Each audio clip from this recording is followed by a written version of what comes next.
हाय यार, welcome back. मैं हूँ अग्रिम और आज की वीडियो में हम अपने लिंक्डइन क्लोन वाले प्रोजेक्ट को आगे बढ़ाने वाले हैं। तो पिछली वीडियो में हमने रजिस्टर का राउट अपना बेसिकली कंप्लीट किया था, तो हम कुछ वीडियो से ऑथेंटिकेशन फ्लो पे काम कर रहे हैं। तो पिछली वीडियो में हमने रजिस्टर यूज़र का राउट कंप्लीट कर लिया था, 2 वीडियो लगी थी हमारे को बनाने में, जिसमें हमने 4 स्टेप्स में एक नए यूज़र को कैसे रजिस्टर करेंगे ये चीज़ हमने कंप्लीट करी। ठीक है, तो अब इस वीडियो में हम क्या करने जा रहे हैं, इस वीडियो में लॉगिन का राउट बनाने जा रहे हैं। ठीक है, तो जैसे रजिस्टर किया, अगर कोई न्यू यूज़र आया तो अपने आप को रजिस्टर करेगा, वो नया यूज़र लॉगिन हो जाएगा। ठीक है, लेकिन अगर कोई एग्जिस्टिंग यूज़र आता है हमारी वेबसाइट पे, तो उसके पास अपनी प्रीवियस डिटेल्स से लॉगिन करने की ऑप्शन भी तो होती है ना, बहुत बहुत कॉमन है ये तो वो वाली ऑप्शन हम आज जानना शुरू करेंगे और आज ही ख़त्म कर देंगे। ठीक है, एक वीडियो में हम उसको ख़त्म कर देंगे। तो वो हमारा आज का प्लान है, उसके लिए हम डायरेक्टली स्क्रीन पर रन करते हैं। तो यहाँ पे अगर तुम देख पा रहे हो तो ये हमारा पिछला रजिस्टर का राउट है और ये हमने auth.js की फाइल में बनाया है। तो आज जो हम राउट बनाने वाले हैं वो हम फिर से auth.js नहीं बनाएंगे। क्यों? क्योंकि वो भी ऑथेंटिकेशन राउट है और ये जो फाइल्स हैं ये हमारी बस basically different types of routes को ग्रुप करने के लिए है, और जो कि दोनों सेम टाइप है तो इसको हम सेम फाइल में डाल सकते हैं, कोई इशू वाली बात नहीं है। ठीक है, तो जैसे यहाँ पे router.post/register किया हुआ है, यहाँ पे मैं सिमिलरली router.post/login ले लूँगा। ठीक है, और एसिंग रेफरेंस यहाँ पे लिया है। एसिंग इवेंचुअली हमारे को लॉगिन होने की ज़रूरत पड़ेगी, लेकिन अभी के लिए जो कि तुम्हारे को मैंने ये नहीं दिखाया है कि क्यों ज़रूरत पड़ेगी, मैं एसिंग नहीं डाल रहा। ठीक है, तो ये हो गया हमारा राउट शुरू। ठीक है, इसमें से ये हटा देता हूँ मैं, ये मैंने गलती से डाल दिया। ठीक है, तो अब यहाँ पे यार देखो, लॉगिन जब हम कर रहे हैं तो लॉगिन जो हमारा ओवरऑल होगा ना, उसको हम 4 स्टेप्स में करेंगे। तो हमारे 4 स्टेप्स क्या होंगे? 4 स्टेप्स हमारे ये होंगे। Number 1, we get the details from the rec.body। ठीक है, ये हमारा पहला स्टेप, दोनों में सेम ही है, बस इसमें कम डिटेल्स ऐड करनी है, मैं बताऊंगा क्यों। स्टेप 2 हमारा क्या है? Verify if a user exists with that email. ठीक है, ऑफ कोर्स ये हमारा हुआ step 2। Step 3, verify if the password provided by the user for login is correct। ठीक है, तो बेसिकली 2 में तो हमने देखा कि हाँ ऐसा एक यूज़र हमारे डीबी में है, लेकिन क्या वो यही यूज़र है, ये चीज़ हम कैसे वेरीफाई करते हैं? पासवर्ड की हेल्प से। तो हमारा स्टेप 3 ये होगा कि भाई बंदे ने पासवर्ड सही डाला है या नहीं डाला है। ठीक है, ये होगा हमारा स्टेप 3। और step 4, if everything goes right, password भी सही है, उसका यूज़र भी सही है, उसका सब सही है, तो generate a token for the user and return it।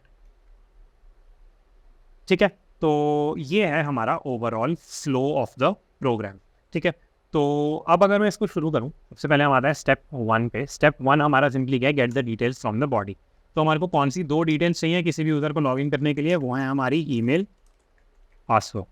ठीक है, तो ईमेल और पासवर्ड को हम सीधे सीधे rec.body में से निकाल लेंगे, जैसे हम हमेशा चीज़ें निकालते हैं। ठीक है, ये आ गया हमारा ईमेल और पासवर्ड।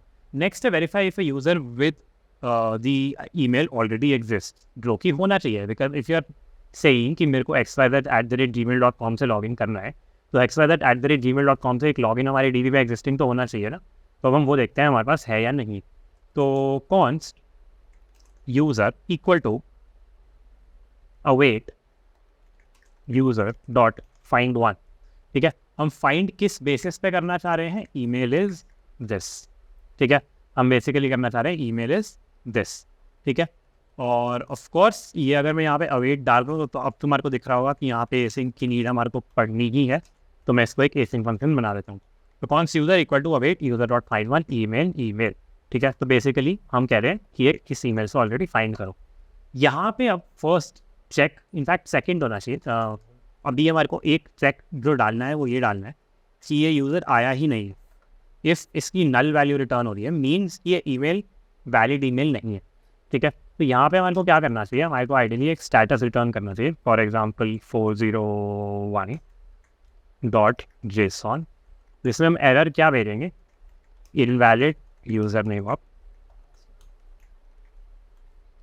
ठीक है, अब यहाँ पे तुम चाहो तो आप इनवैलिड यूज़र नेम भी भेज सकते हो, और चाहो तो यहाँ पे इनवैलिड पासवर्ड भेज दो, that is completely fine. Security aspect से वो नहीं करना चाहिए, अभी मैं एक्सप्लेन नहीं करूँगा क्यों नहीं करना चाहिए, बट इन जनरल एक छोटी सी रिकमेंडेशन है जो कि बहुत साइट्स फॉलो नहीं करती, कि डोंट मेक इट क्लियर कि दोनों में से कौन सी चीज़ आपकी गलत, ठीक है। बट स्टिल यहाँ पे हम उसको फॉलो कर लेते हैं।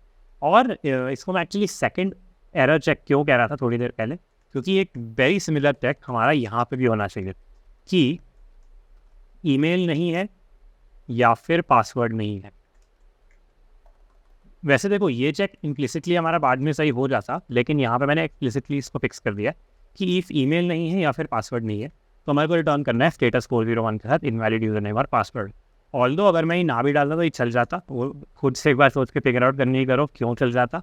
लेकिन अभी के लिए हमने just to make it very explicit हमने यहाँ पे इसको लिख दिया। नेक्स्ट हमारा स्टेप है कि verify the password provided by the user for log in is correct, ठीक है। Now this is the tricky part, this is the tricky part. Why is this a tricky part? क्योंकि एक बार हम revisit कर रहे हैं मेरे रजिस्टर यूज़र में पासवर्ड को कैसे स्टोर किया था। ये जो मैंने पूरा यहाँ पे लंबा थोड़ा ड्रामा लिखा हुआ है, अगर तुम्हारे को याद हो, इसका मैं एक क्रक्स दूँ तो हमने पासवर्ड को प्लेन टेक्स्ट में स्टोर नहीं किया था। अगर तुम देखो, if you give me the password abc@123, I do not store it in my DB as abc@123। In fact I hash it basically, मैं इसको ऐसी किसी चीज़ में कन्वर्ट करता हूँ और मैं हैश को स्टोर कर। तो अब इसका एज अ रिजल्ट हमारा इस टाइम हुआ क्या है कि मैं डायरेक्टली पासवर्ड कंपेयर नहीं कर सकता। Direct password comparison will not work. Why? क्योंकि अगर मैं बोलूँ कि password equal to user dot password, ठीक है, ये तो कभी ट्रू होगा ही नहीं ना, चाहे वो सही पासवर्ड भी भेज दे। क्यों ट्रू नहीं होगा? क्योंकि उसका जो पासवर्ड है वो प्लेन टेक्स्ट में है, दैट इज abc@123, लेकिन जो हमने स्टोर कर रखा है वो हैश्ड है, that is a different value. और इक्वल टू सिर्फ स्ट्रिंग वैल्यूज़ को चेक करेगा और उसको वो सेम नहीं दिखेगी, उसको कोई फर्क नहीं पड़ता हैशिंग है नहीं क्या है, वो तो बस देखेगा स्ट्रिंग वैल्यू सेम नहीं है और वो नॉट इक्वल टू रिटर्न कर देगा। तो वो हमारा गलत हो गया, इवन दो पासवर्ड सही था, हमने यूज़र को लॉगिन नहीं किया।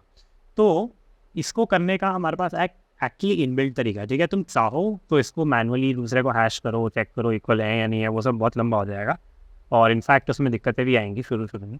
लेकिन इसका हमारे को एक बहुत ही सिंपल तरीका दिया हुआ है बीक्रिप्ट में।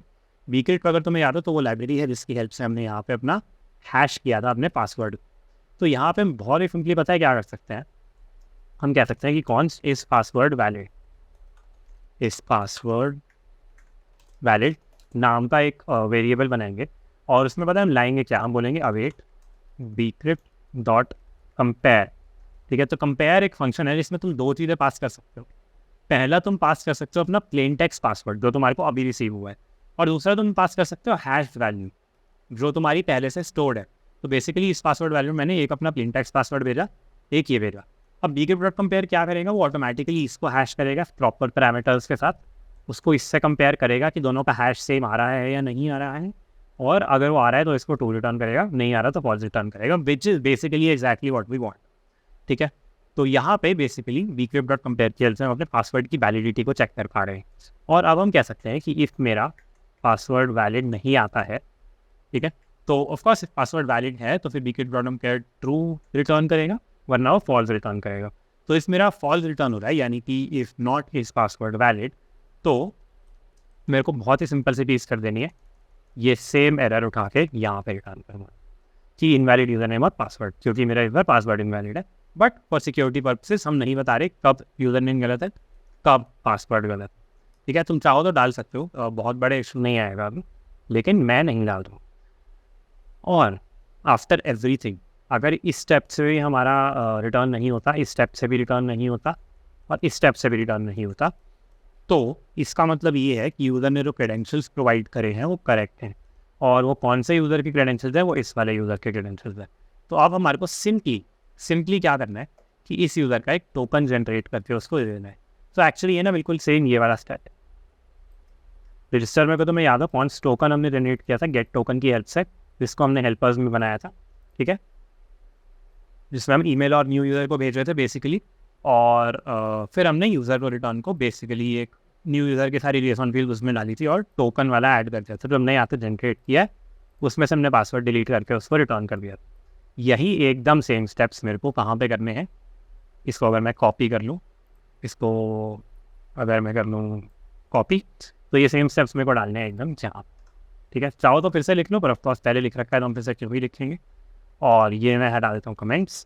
तो ये देखो टोकन हमने जनरेट किया, यूज़र को रिटर्न बनाया, यूज़र टू रिटर्न का पासवर्ड हटाया फॉर सिक्योरिटी और उसको सीधा के सीधा रिटर्न कर दिया। क्यों? क्योंकि यहाँ पे हम आ गए मतलब बंदा सक्सेसफुली लॉगिन हो गया है।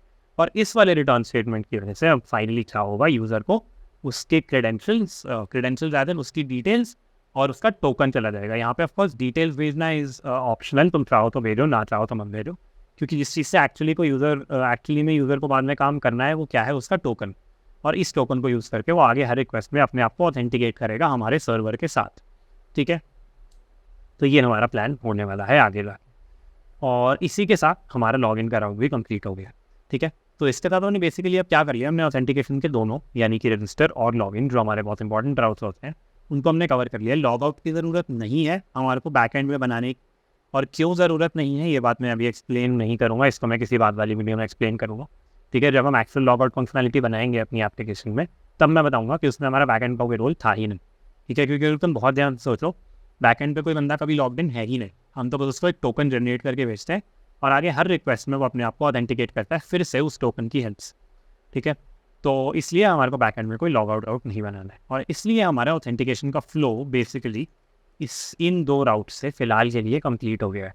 ठीक है, और अब हम नेक्स्ट वीडियो में आगे बढ़ के इनको टेस्ट कर सकते हैं कि हमारा यूज़र क्रिएशन सही से चल रहा है या नहीं चल रहा है। ऑफकोर्स उससे पहले हमारे को कुछ चीज़ें फिक्स करनी पड़ेंगी कोड में। उससे पहले हमारे को ये फिक्स करना पड़ेगा कि हमने डेटाबेस को भी कनेक्ट नहीं किया है, तो एक वीडियो हमारी उसमें भी जाएगी। ठीक है, कौन सा डेटाबेस यूज़ करना है, किस URL पे, वो सब अभी हमने बताया नहीं है अपने Node.js को, तो एक वीडियो हमारे को उस पर लगानी पड़ेगी। और ये हमारे को थोड़ा सा फिक्स करना पड़ेगा, there is a very high chance, मैंने अभी टेस्ट नहीं किया इसको, but there is a very high chance कि ये थोड़ा डेप्रिकेटेड कोड है, हमारे को इसको कुछ नए फॉर्मेट में लिखना पड़ेगा। Because I remember Spotify clone में इस वाले कोड में अब जाके लोगों को दिक्कतें आनी शुरू हो गई थी, जो हमारे बनाने के टाइम पे नहीं हुई थी क्योंकि कोई नया वर्जन लॉन्च हुआ था। तो इसको भी हम एक बार अभी टेस्ट करेंगे। ठीक है, ओके, तो ये हमारा प्लान होने वाला है अगली 1-2 वीडियोज़ में, और फिर हम फाइनली ऑथेंटिकेशन फ्लो टेस्ट करके इस पार्ट को कंप्लीट करके फिर सिर्फ लिंक्डइन स्पेसिफिक चीज़ों को बनाने पे फोकस करना शुरू कर सकते हैं। ठीक है, तो ये है यार हमारा इस वीडियो का कंटेंट। ठीक है, बाकी फिर ऑफकोर्स हम नेक्स्ट वीडियो में कंटिन्यू करेंगे। मैं होप कर रहा हूँ तुम्हें ये समझ आया होगा, अच्छा लगा होगा। इफ लगा है तो लाइक शेयर सब्सक्राइब कर देना, इफ नहीं लगा तो कमेंट्स में बता देना कि क्या दिक्कत है। ठीक है, बाकी फिर नेक्स्ट वीडियो में मिलते हैं, तब तक के लिए